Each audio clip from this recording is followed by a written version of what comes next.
नमस्कार दोस्तों, चंद्रा आईएएस में आप सभी लोगों का मैं तहे दिल से पुनः स्वागत करता हूं। और आइए आज हम पढ़ेंगे अपना एक नया बिंदु दोस्तों। शुरू का पोर्शन होगा, स्टार्टिंग से होगा और हमारा जो आज का चर्चा का विषय होगा दोस्तों क्या होगा, भाषा व व्याकरण का सामान्य परिचय। दोस्तों क्या होगा, भाषा व व्याकरण का क्या होगा दोस्तों, सामान्य परिचय। भाषा व व्याकरण का सामान्य परिचय आज का हमारा जो सेशन होगा यही होगा मित्रों। आइए सबसे पहले हम देखते हैं कि हमारी भाषा क्या होती है। याद रखना, जो हमारी भाषा होती है सदैव ये भास धातु से मिलकर बनती है। क्या, भास धातु से मिलकर बनती है दोस्तों। किससे? भास धातु से मिलकर बनती है। और जो ये भास है, भास का शाब्दिक अर्थ होता है दोस्तों क्या, विचार। एक तरह से हम क्या कह सकते हैं, विचार।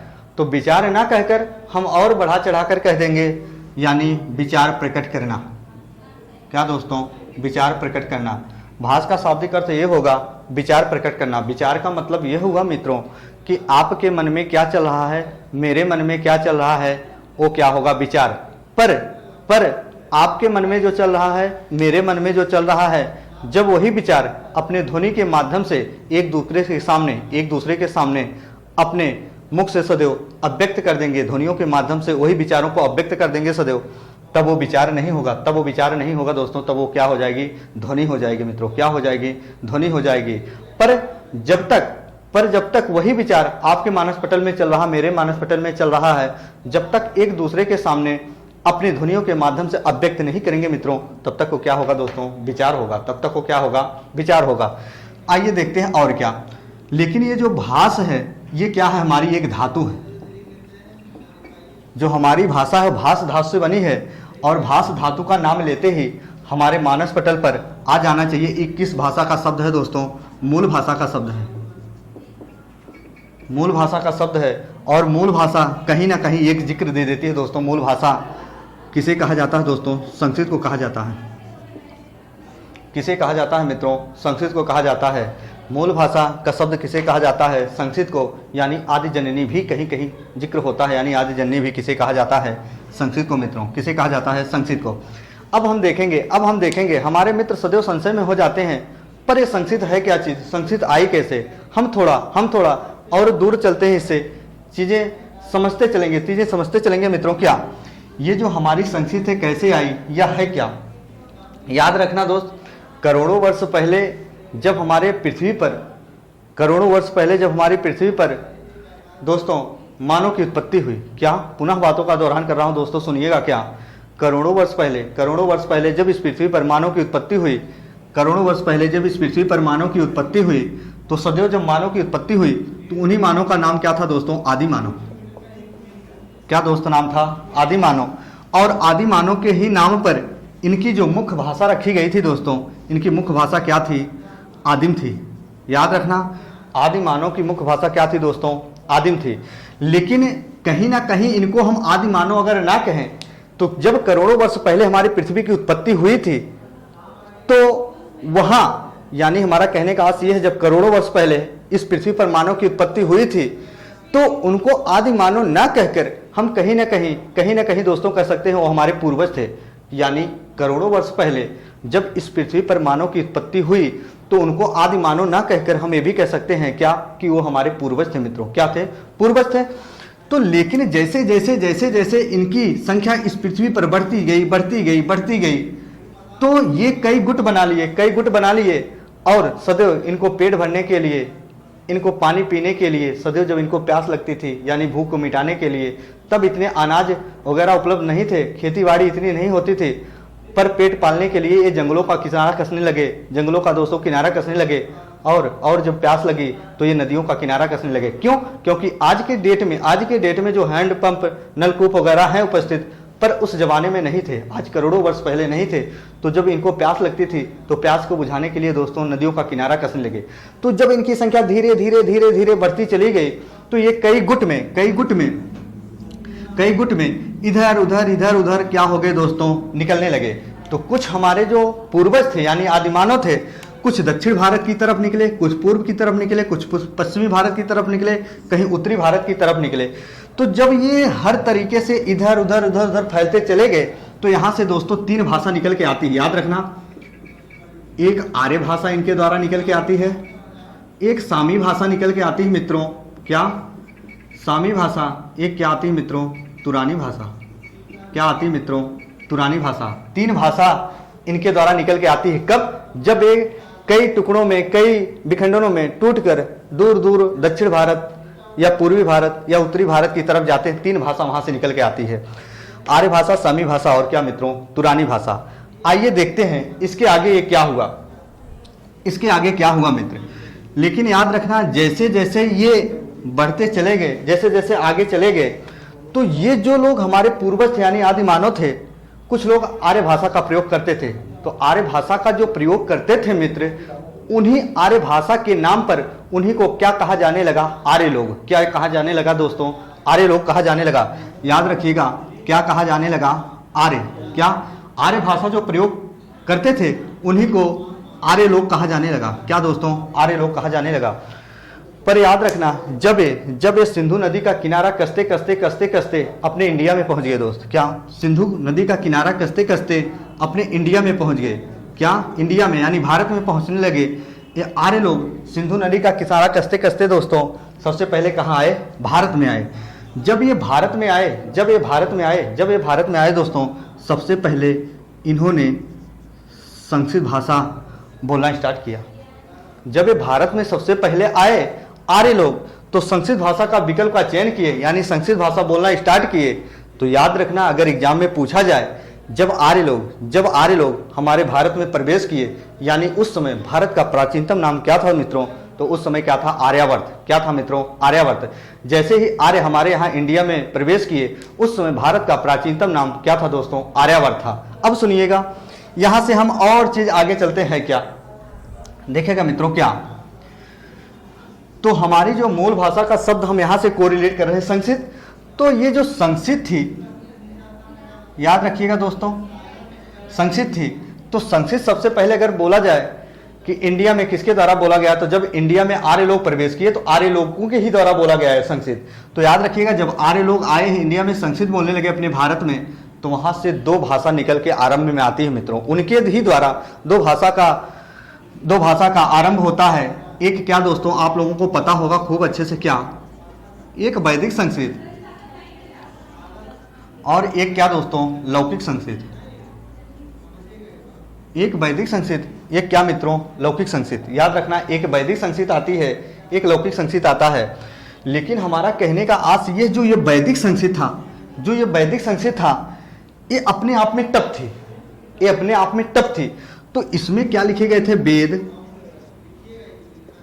पुराण, उपनिषद वगैरह लिखे गए थे मित्रों। वेद, पुराण, उपनिषद वगैरह लिखे गए थे। लेकिन जो लौकिक संस्कृत थी हमारी, क्या मित्रों, लौकिक संस्कृत थी हमारी। लौकिक संस्कृत में याद रखना महाभारत, रामायण और क्या दोस्तों, ग्रंथ वगैरह लिखे गए थे।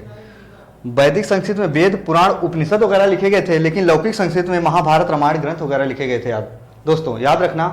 पर हुआ क्या, जब ये वैदिक संस्कृत प्रयोग में आने लगी, तो उस समय जो हमारी वैदिक संस्कृत थी, ये राज दरबार तक ही सीमित थी। कहां तक सीमित थी मित्रों, राज दरबार तक ही सीमित थी। राज दरबार का मतलब ये हुआ मित्रों कि बहुत ही कम लोग इस भाषा को समझ पाते थे। जो वैदिक संस्कृत थी, हमारा कहने का आस ये हुआ, अपने आप में टफ थी, बहुत ही कम लोग समझ पाते थे। क्या, बहुत ही कम लोग समझ पाते थे। यानी हम इनको ये ना कहकर हम कह दिए क्या दोस्तों, जो ये वैदिक संस्कृत थी ये राज दरबार तक ही सीमित थी।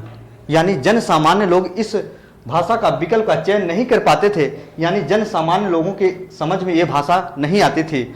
सिर्फ जो थोड़ा बहुत पढ़े लिखे थे उन्हीं के समझ में भाषा आती थी वैदिक संस्कृत। पर जन सामान्य लोग जो थोड़ा अशिक्षित थे यानी साक्षर नहीं थे, उनके समझ में ये आती नहीं थी। तो एक एग्जाम्पल हम इससे दूर दें हटकर, मान लीजिए जितने भी हमारे मित्र इस वीडियो को देख रहे होंगे, अगर मेरे द्वारा कराई गई हिंदी में ध्वनियों का उच्चारण, हमारे ज्यादातर मित्रों के समझ में ना आए, ज़्यादातर मित्रों के समझ में ना आए तो कहीं ना कहीं मेरे द्वारा जो कराया गया ध्वनियों का उच्चारण होगा हमारे मित्रों के लिए कठिन प्रतीत होगा मित्रों। क्या हमारे मित्रों के लिए कठिन प्रतीत होगा, यानी क्या होगा, कठिन होगा। लेकिन कोई अध्यापक द्वारा यानी अन्य किसी अध्यापक द्वारा जब वही ध्वनियों का उच्चारण कराया जाए, हमारे विशेषकर मित्रों के समझ में आने लगे दोस्त, तो यानी वो भाषा कहीं ना कहीं उन हमारे मित्रों के लिए क्या होगी दोस्तों, सरल होगी। क्या होगी, सरल होगी।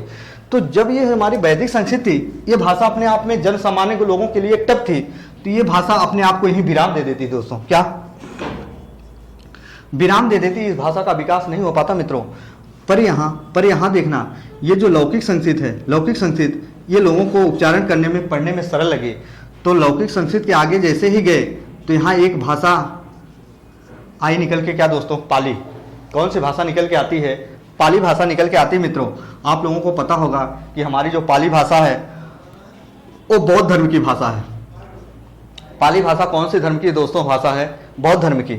आप लोगों को ये भी पता होगा, बट याद रखना एग्जाम में पूछ लिया जाए कि हमारी पाली भाषा का जो क्षेत्र का विस्तार व्यापक हुआ, यानी इस भाषा का विकास हुआ, ज्यादातर इसका क्षेत्र विस्तार स्पीड कहां से पकड़ी दोस्तों, याद रखना पाली भाषा का जो विकास हुआ ज्यादातर उसका क्षेत्र विस्तार बढ़ा, मथुरा या उज्जैन से बढ़ा, मथुरा या उज्जैन से हुआ। अब इसके बाद जैसे ही इस भाषा में परिवर्तनशील हुआ, पाली के बाद आती है मित्रों प्राकृत। क्या मित्रों, प्राकृत। अब प्राकृत के बाद याद रखना, जब पाली बौद्ध धर्म की भाषा थी तो हमारी प्राकृत दोस्तों किस धर्म की भाषा थी, जैन धर्म की भाषा थी मित्रों। किस धर्म की भाषा थी मित्रों, जैन धर्म की भाषा थी। पाली के बाद प्राकृत के बाद दोस्तों क्या, अपभ्रंश आती है और लास्ट में दोस्तों, और लास्ट में याद रखना, अपभ्रंश के बाद दोस्तों हमारी क्या आती है, सौरसेनी अपभ्रंश। सौरसेनी अपभ्रंश। क्या मित्रों, सौरसेनी अपभ्रंश। याद रखना, अपभ्रंश के बाद जो भाषा निकल के आती है मित्रों, क्या, सौरसेनी अपभ्रंश। और सौरसेनी अपभ्रंश का ही दूसरा नाम क्या होता है दोस्तों, अवहट्ट होता है मित्रों। क्या होता है मित्रों, अवहट्ट। याद रखिएगा, संशय ही दूर हो जाएगा, कंसेप्ट क्लियर होंगे तो एक नहीं 1 लाख एग्जाम्पल हल हो जाएंगे मित्रों। क्या सौरसेनी अपभ्रंश का दूसरा नाम क्या होगा मित्रों, अवहट्ट होगा। पर याद रखना, एग्जाम में सदैव हम संशय में पड़ जाते हैं क्योंकि कंसेप्ट नहीं क्लियर होते दोस्तों। अगर आज हिंदी भाषा का विकास हमारे किस भाषा से हुआ, तो हिंदी भाषा का विकास मित्रों किससे होगा, सौरसेनी अपभ्रंश से होगा। आइए देखते हैं दोस्तों, क्या अगर हम कहें हमारी हिंदी भाषा का विकास किससे हुआ, तो सौरसेनी अपभ्रंश से। किससे दोस्तों, सौरसेनी अपभ्रंश से। 1 मिनट, आइए देखते हैं हम कैसे। आइए देखते हैं दोस्तों आगे। हमारे जो हिंदी भाषा का विकास हुआ सौरसेनी अपभ्रंश से हुआ, तो हमारा कहने का आस ये है, अगर आ जाए, देखिए यही 2 रूप बना दे रहे हैं थोड़ा। जैसे ये थी हमारी क्या, लौकिक संस्कृत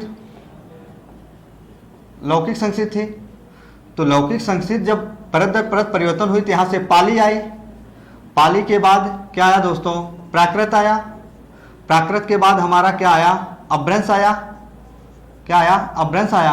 अपभ्रंश के बाद क्या आई दोस्तों, अपभ्रंश के बाद कौन सी भाषा निकल के आई दोस्तों, सौरसेनी अपभ्रंश। सौरसेनी अपभ्रंश मित्रों, क्या, सौरसेनी अपभ्रंश।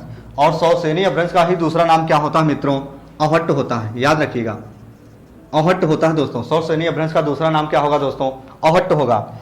अब यही अगर पूछ ले हिंदी भाषा का विकास किससे हुआ मित्रों, तो हिंदी भाषा का विकास हमारे किससे होता है दोस्तों, सौरसेनी अपभ्रंश से होता है। याद रखिएगा मित्रों, करोड़ों में एक एग्जाम्पल। क्या, सौरसेनी अपभ्रंश का, यानी सौरसेनी अपभ्रंश का जो हुआ, यानी ये ना कहकर हम कहते हैं क्या, हिंदी भाषा का विकास किससे हुआ मित्रों, तो सौरसेनी अपभ्रंश से हुआ। किससे हुआ मित्रों, सौरसेनी अपभ्रंश से हुआ।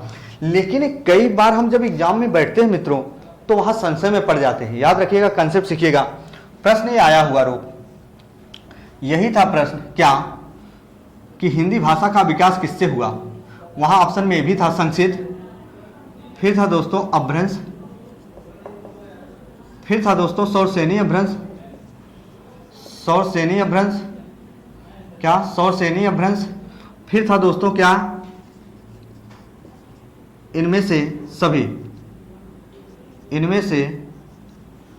दोस्तों। देखिएगा, क्या मैंने लिखा, इनमें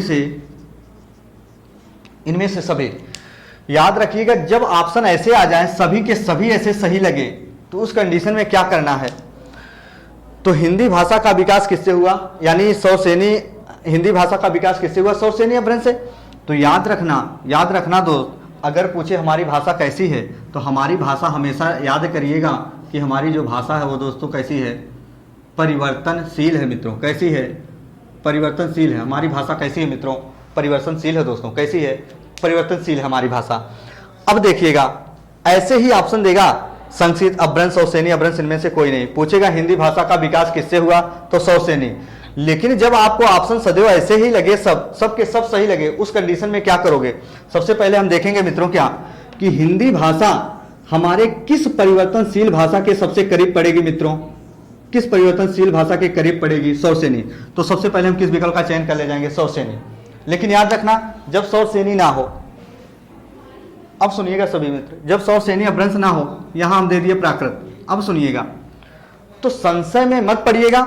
अब देखिएगा, सबसे पहले जब शौरसेनी अपभ्रंश ना रहे ऑप्शन में, तो अब देखेंगे हिंदी भाषा हमारे किस परिवर्तनशील भाषा के सबसे करीब पड़ेगी मित्रों? अपभ्रंश। तब हम किस विकल्प का चयन कर बैठेंगे दोस्तों? अपभ्रंश।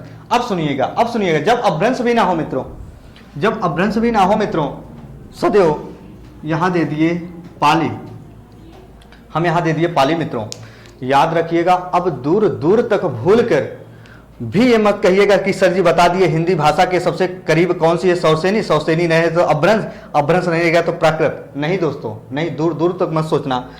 जब ऑप्शन में सबसे पहले रहेगा शौरसेनी तो शौरसेनी मारेंगे, जब शौरसेनी रहेगा तो अपभ्रंश मारेंगे, जब अपभ्रंश नहीं रहेगा तो याद रखिएगा सबसे पहले तब किस विकल्प का चयन करेंगे दोस्तों? संस्कृत का। किस विकल्प का चयन करेंगे? संस्कृत का। हम प्राकृत और पाली का इसलिए विकल्प का चयन नहीं करेंगे क्योंकि मैं पहले ही बता दिया था दोस्तों, जो पाली हमारी भाषा है वो बौद्ध धर्म की भाषा है, और प्राकृत जो हमारी भाषा है दोस्तों जैन धर्म की भाषा है। जो हमारी पाली और प्राकृत है दोनों, ये धर्म से कोरिलेट करती है मित्रों। इनका चयन आप कदापि ना करें, नहीं तो कहीं ना कहीं इसका खामियाजा आप लोगों को भुगतना पड़ जाएगा दोस्तों। याद रखिएगा, ये बात आप लोगों के समझ में खूब अच्छे से आ गई होगी। अब चलते हैं आगे दोस्तों, अब चलते हैं आगे। देखिए क्या मित्र, आगे हमें क्या समझना, और ये चीजें आप लोग समझ गए। अब हम चलते हैं दोस्त आगे। देखिए आगे क्या समझना है दोस्तों। देखिए, अब अगर हम पूछें कि हमारे भाषा के प्रकार कितने होते हैं, भाषा के प्रकार, अगर कोई मित्र आपसे पूछे भाषा के कितने प्रकार होते हैं, तो भाषा के कितने प्रकार होते हैं दोस्तों? 3। एक क्या होगा हमारा, एक क्या होगा दोस्तों? मौखिक भाषा,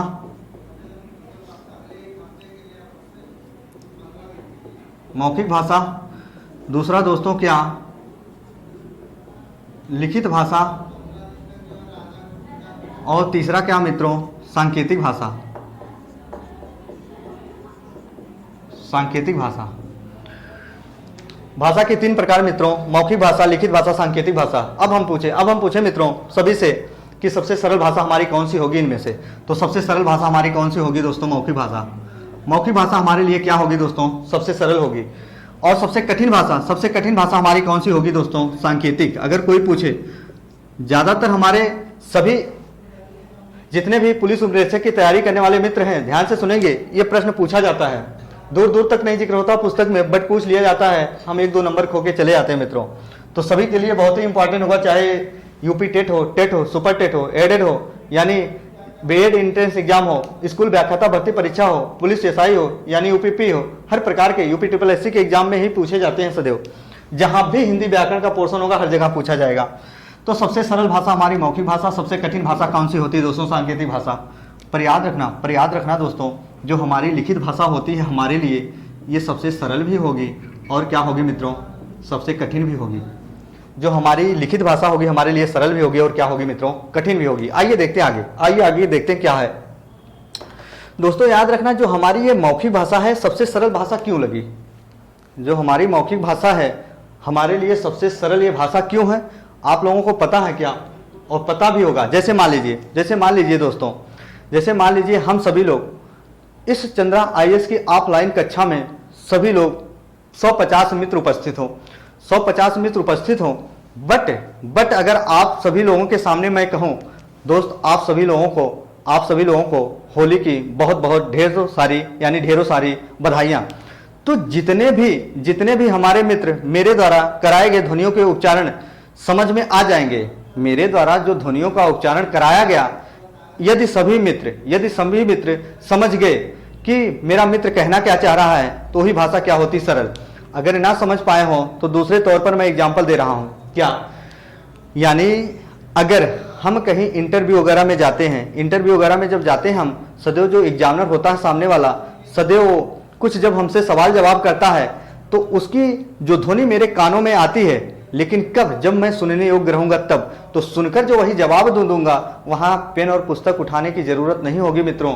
तो वही क्या होगी? मौखिक भाषा। मौखिक भाषा सबसे सरल भाषा होती है, याद रखना। मौखिक भाषा क्या होगी? सबसे सरल भाषा होगी। यानी और प्रश्न यहां से कहां से पूछे गए थे यूपीएसआई में? याद रखिएगा, पुलिस उपरीक्षक में प्रश्न यहां से पूछे गए थे। क्या? कि जब दो व्यक्ति आमने सामने बैठकर अपने विचारों को सदैव अभिव्यक्त करते हैं मित्रों, तो कौन सी भाषा होगी? लाखों में एक एग्जांपल मित्रों। क्या? जब दो व्यक्ति आमने सामने बैठकर सदैव अपने विचारों को अभिव्यक्त करते हैं दोस्तों, तो सदैव कौन सी भाषा होगी? तो याद रखना मित्रों, कौन सी भाषा होगी? मौखिक भाषा होगी मित्रों। कौन सी भाषा होगी? मौखिक भाषा होगी। हमारा कहने का आश ये है, मौखिक भाषा हम दूसरी भावनाओं में समझाना चाहते हैं दोस्तों। हमारा कहने का आश ये है कि कई बार हम अपने घर परिवार में होते थे, सदैव हम 2-4 साल पीछे चलते हैं, जब हम कक्षा 12वीं या ग्रेजुएशन में पढ़ा करते थे, तो सदैव हमारे दादा दादी जी या पिताजी पढ़े तो नहीं हुए होते थे, पर याद रखना, पर मैं पढ़ा लिखा बहुत था। आप सभी लोग पढ़े लिखे बहुत थे। जैसे ही हम अपने पिताजी को ध्वनियों का उच्चारण कराते थे, यानी पिताजी हमारे बैठे रहते थे, हम यही कहते थे, पिताजी हम मार्केट जा रहे हैं, पिताजी हम बाजार जा रहे हैं। तो यदि हमारे पिताजी सुनने योग्य थे तो तुरंत समझ जाते थे कि मेरा बेटा या मेरा पुत्र कहना क्या चाह रहा है, चाहे हमारे पिताजी उस समय साक्षर रहे हो या ना रहे हो। तो हमारा कहने का आश ये है दोस्त कि जो मौखिक भाषा होती है सबसे सरल भाषा इसलिए होती है कि जिस भी ध्वनि का उच्चारण हम करते हैं, यदि सामने वाला सुनने योग्य होगा तो सीधा उसका उच्चारण समझ में आता है कि व्यक्ति कहना क्या चाहता है, तुरंत उसका आंसर देता है, चाहे व्यक्ति साक्षर हो या ना हो। अब देखिए दोस्तों, हमारी जो लिखित भाषा है हमारे लिए क्या होगी मित्रों? सबसे सरल भी होगी और कठिन भी होगी। कैसे होगी दोस्तों? कैसे होगी सरल और कैसे होगी कठिन? जो लिखित भाषा है हमारे लिए सरल भी होगी और क्या होगी मित्रों? कठिन भी होगी। याद रखना, एक मैं थोड़ा बिंदु अलग हटके चल रहा हूं मित्र, आपके कंसेप्ट क्लियर हो जाएंगे। रटने की कोई चीजें नाम नहीं होगी, यानी रटने वाली हिंदी नहीं पढ़ेंगे मित्र, कंसेप्ट क्लियर करेंगे, एक नहीं अगला एग्जाम्पल हल करेंगे मित्रों। क्या? मान लीजिए जब हम बचपन में छोटे थे, क्या मित्र? जब हम बचपन में छोटे थे तो सदैव हमारे घर की आर्थिक स्थिति उतनी अच्छी नहीं थी। जब हम बचपन में छोटे थे, हमारे घर की आर्थिक स्थिति इतनी अच्छी नहीं थी, तो सदैव हमारे घर के बड़े सदस्य जो होते थे, बड़े भैया जी होते थे, बड़े चाचा जी होते थे, ताऊ जी होते थे, बड़े पिताजी होते थे या पिताजी होते थे, आर्थिक तंगी थी घर पे, पैसा कमाने के लिए दोस्तों बाहर निकल जाते थे। क्या दोस्तों? पैसा कमाने के लिए दोस्तों बाहर निकल जाते थे।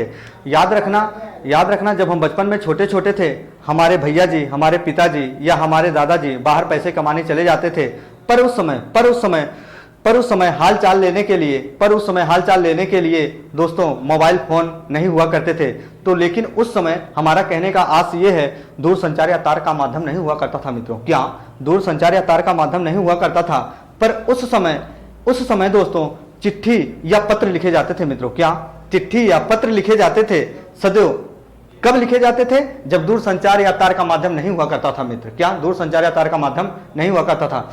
याद रखो मित्र, याद रखो, हम हिंदी का उच्चारण बहुत अच्छे से कर ले जा रहे हैं, मुझे हिंदी का बहुत अच्छा ज्ञान है। हम हिंदी का उच्चारण बहुत अच्छा कर ले जा रहे हैं, मुझे हिंदी का बहुत अच्छा ज्ञान है।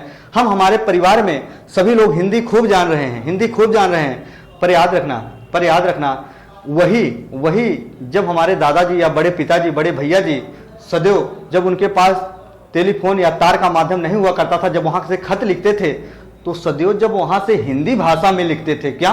हिंदी भाषा में लिखते थे, तो सदैव उसमें हाल चाल पूरा लिख डालते थे, अपने घर की कहानी जो भी कुछ रही हो सब कुछ हिंदी भाषा में लिख डालते थे। लेकिन जैसे ही वो खत डाक विभाग का कर्मचारी हमारे घर पर लेके आता था मित्रों, जैसे ही डाक विभाग का कर्मचारी वो पत्र हमारे घर पे लेके आता था, तो हम सभी लोग सदस्य जितने थे घर पे हिंदी का उच्चारण खूब अच्छे से जानते थे, और हमारे जो बड़े भैया जी खत बाहर से लिखे थे वो भी हिंदी में लिखे थे। तो सदैव हमें जब हिंदी का उच्चारण करना आता है तो हम सभी को पत्र पढ़कर सुना देते हैं। क्यों? क्योंकि जिस सब्जेक्ट का मुझे बहुत अच्छा ज्ञान है, खत भी उसी सब्जेक्ट में यानी खत भी उसी लैंग्वेज में आया है, तो भाषा हमारे लिए क्या होगी? सरल होगी मित्रों। लेकिन याद रखना मित्र, लेकिन जो मेरे बड़े भैया जी, मेरे पापा जी, मेरे बड़े दादाजी वही खत दोस्तों अन्य लैंग्वेज में लिख दें, तो मेरे साक्षर होते हुए भी दोस्तों वही भाषा हमारे लिए क्या हो जाएगी मित्रों? कठिन हो जाएगी। वही भाषा हमारे लिए क्या हो जाएगी? कठिन हो जाएगी। जब तक मैं हिंदी तो खूब जानता था, पर वही खत अन्य लैंग्वेज में आ गया, इंग्लिश में, तब हम क्या करते हैं दोस्तों? वही खत हम अपने अन्य मित्र से पढ़वाते हैं, कहते हैं देख मित्र इसमें क्या लिखा है, देख मित्र इसमें क्या लिखा है।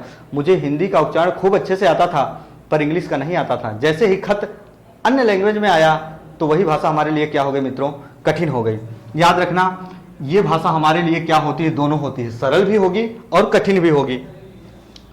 पर हमारा कहने का से जो इसमें एग्जाम्पल आएंगे, याद रखना, लिखित भाषा में इसमें आएगा पत्र, पत्रिका, पाठ्य सामग्री वगैरह। क्या दोस्तों? पत्र, पत्रिका, पाठ्य सामग्री वगैरह आएंगी किसमें? लिखित भाषा में। चलो देखो दोस्तों, क्या सांकेतिक भाषा क्या है? सांकेतिक भाषा क्या होगी? तो हम पहले ही बता दिए, क्योंकि ये जो सांकेतिक भाषा होते हैं सबसे क्या होते हैं? कठिन होते हैं। क्यों होते हैं कठिन? याद रखना दोस्तों, क्या? क्योंकि इसके संकेत निश्चित नहीं होते, संकेत निश्चित नहीं होते मित्रों। क्या? क्योंकि इसके संकेत निश्चित नहीं होते। संकेत निश्चित नहीं होने का मतलब ये हुआ, जो सांकेतिक होते हैं, जो सांकेतिक भाषा होते हैं, ये कई संकेत होते हैं। कहीं संकेत कुछ मिलेगा, कहीं संकेत कुछ मिलेगा, कहीं संकेत कुछ मिलेगा। आइए हम एग्जाम्पल के तौर पर समझते हैं दोस्तों। जैसे मान लीजिए एक एग्जाम्पल दूं, जैसे मान लीजिए मैं एग्जाम्पल दूं, जैसे मान लीजिए हमारे जो क्रिकेटर्स होते हैं दोस्तों, 11 खिलाड़ियों की टीम होती है या 12 खिलाड़ियों की होती है, जो भी हो, हमारे जो क्रिकेटर की टीम होती है 11 खिलाड़ियों की हो दोस्त, उसमें दोस्तों कुछ बैट्समैन होते हैं। उसमें क्या होते हैं दोस्तों? कुछ बैट्समैन होते हैं, कुछ बॉलर होते हैं मित्रों। कुछ बैट्समैन होते हैं, कुछ बॉलर होते हैं, कुछ दोस्तों क्या होते हैं? फील्ड्समैन होते हैं, और क्या दोस्तों? कुछ विकेट कीपर्स भी होते हैं उसमें। जैसे बॉलर द्वारा की गई बॉलिंग, हमारे जो होते हैं बैट्समैन आउट हो चुके होते हैं, लेकिन जो विकेट कीपर होता है दोस्तों, एक अंगुली का इशारा करता है, और एक अंगुली का इशारा करते हुए मित्र सभी दर्शकों को या सभी क्रिकेटरों को पता चल जाता है कि बस करो, हमारे बैट्समैन आउट हो चुके मित्र। क्यों? क्योंकि वहां एक अंगुली का इशारा हुआ।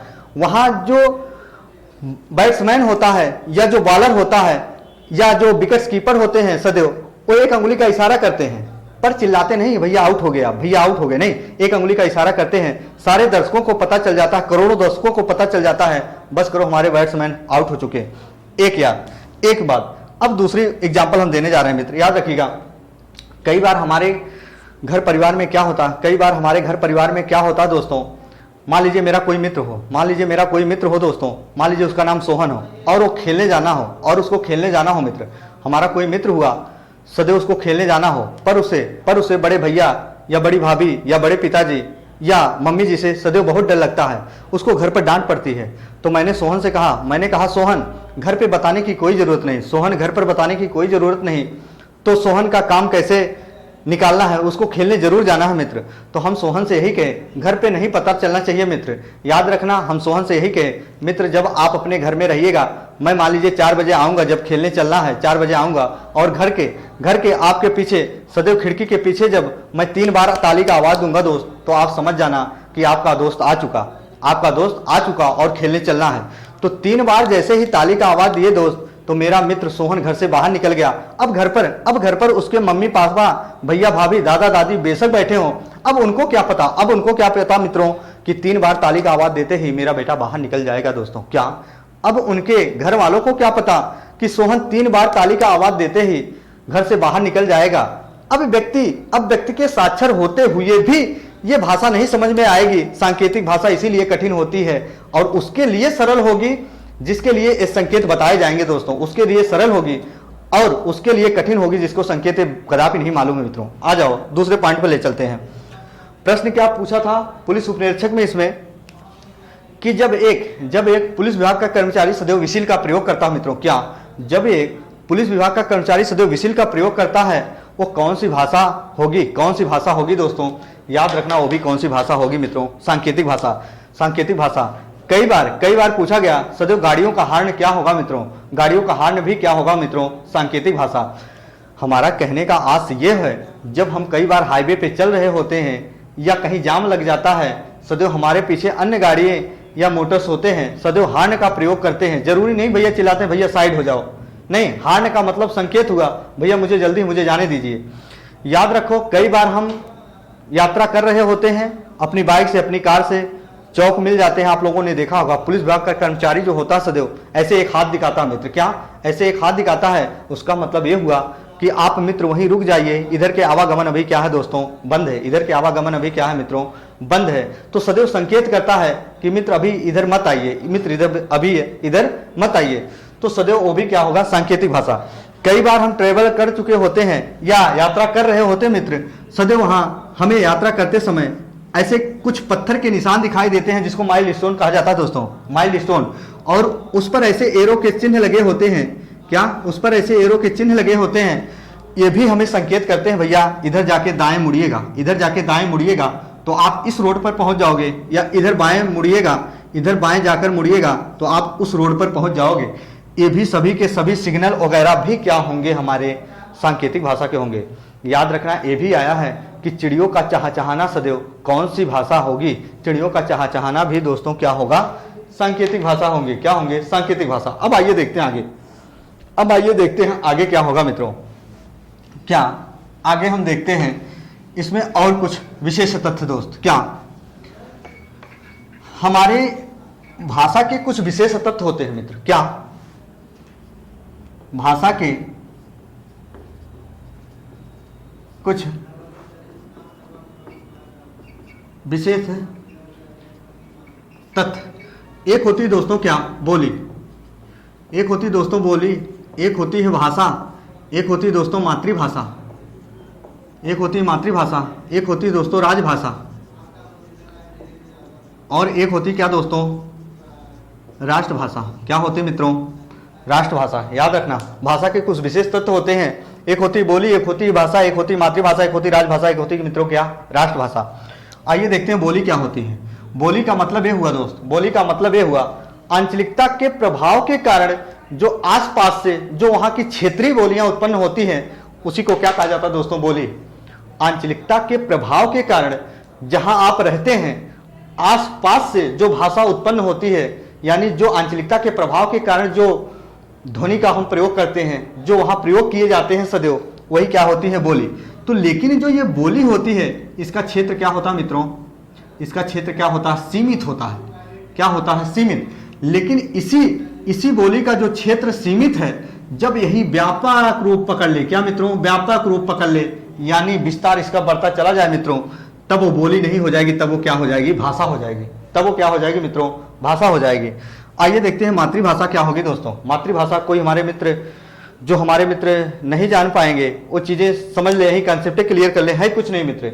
हिंदी हम खेल खेल में सीखेंगे दोस्तों, एक नहीं 1 लाख एग्जाम्पल हल करेंगे। याद रखना, क्या जो हमारी मातृभाषा होगी दोस्तों, मातृभाषा वो होती है जन्म देने वाली जननी के मुख से सदैव जो भाषा सीखी जाती है मित्रों। क्या जन्म देने वाली जननी के मुख से सदैव जो भाषा सीखी जाती है मित्रों, या परिवार के द्वारा जो भाषा सीखी जाती है, या समाज के द्वारा जो भाषा सीखी जाती है मित्रों, वही क्या होती है दोस्तों, मातृभाषा। याद रखना, मैंने क्या लिखा, जन्म देने वाली जननी के मुख से, या परिवार की तरफ से, या समाज के द्वारा जो भाषा सीखी जाती है उसी को क्या कहा जाता है, मातृभाषा। हमारा कहने का आस ये है, जब बच्चा जन्म लेता है घर में तो सदैव सबसे पहले उसकी मम्मी ध्वनियों का उच्चारण करना सिखाती है, बेटा जरा आ कर, बेटा जरा पापा कर, बेटा जरा दादा कर, बेटा जरा मम्मी कर।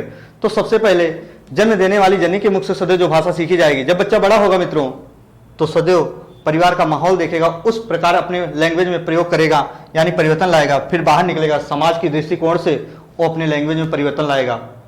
उसी में क्या कहा जाता है, यानी उसी को क्या कहा जाता है, मातृभाषा। पर राजभाषा क्या होगी मित्रों, पर राजभाषा क्या होगी मित्रों, याद रखना, अपने यहाँ याद करना, जो हिंदी भाषा है, हिंदी भाषा को राजभाषा का दर्जा दिया गया है मित्रों। क्या दिया गया है, अपने यहाँ हिंदी भाषा को राजभाषा का दर्जा दिया गया है। याद रखना, जो ये राजभाषा होती है, क्या होती है, किसी राज्य की, याद रखना, किसी राज्य के कार्य के शासन एवं प्रशासन हेतु जो भाषा प्रयोग में ली जाती है मित्रों, वही क्या कहलाती है, राजभाषा।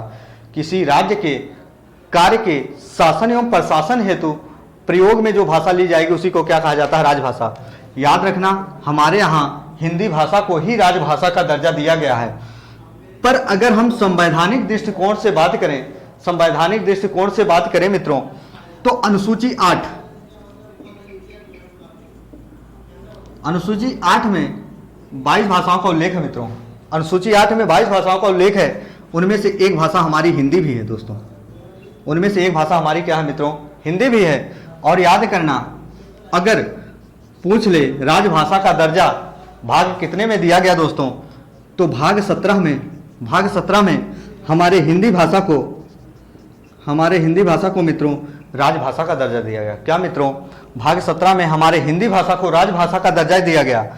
और अगर हम आर्टिकल की बात करें, जिसको अनुच्छेद कहा जाता है, अनुच्छेद 343 से लेकर 351 तक मित्रों, 343 से लेकर 351 तक मित्रों, हमारे भाग 17 में हिंदी भाषा को राजभाषा का दर्जा तो दिया गया, वहां तक 343 से लेकर 351 तक राजभाषा के बारे में जिक्र है मित्रों।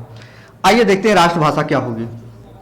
सबसे पहले यह भी समझ लेना, हमारे यहाँ की कोई राष्ट्रभाषा नहीं है। जो भी हमारे मित्र सदैव संशय में होंगे कि बस करो हम भारतीय हैं, ज्यादातर हिंदी का प्रयोग करते हैं, बस करो राष्ट्रभाषा भी हिंदी होगी, ऐसा कदापि नहीं मित्र होगा।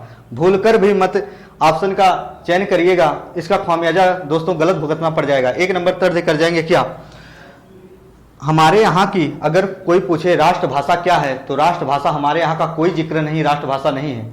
याद रखना, राष्ट्रभाषा अब कहेंगे किसको? किसी राष्ट्र की अधिकांश जनता, अधिकांश मतलब बहुते पर पूरा नहीं, किसी राष्ट्र की अधिकांश जनता या संपूर्ण जनता द्वारा बोली जाने वाली ही भाषा क्या कहलाएगी मित्रों? राष्ट्रभाषा। क्या पुनः बातों का दोहरान करें, किसी राष्ट्र की अधिकांश जनता या संपूर्ण जनता द्वारा बोली जाने वाली भाषा क्या कहलाएगी मित्रों? राष्ट्रभाषा कहलाएगी। क्या कहलाएगी मित्रों? राष्ट्रभाषा कहलाएगी। आइए देखते हैं, इनमें जो ये सारी चीजें थी दोस्तों, और हमारे भाषा व व्याकरण का जो सामान्य परिचय था मित्र, ये हो चुका पूरा। अब स्टार्ट होगा हमारा जो व्याकरण का पोर्शन था। क्या व्याकरण का पोर्शन था? यानी वर्ण विचार। क्या वर्ण विचार। तो दोस्त, अगर हमारा वीडियो अच्छा लगा हो और अच्छा लगे तो लाइक जरूर करिएगा और सब्सक्राइब जरूर करिएगा। धन्यवाद दोस्त।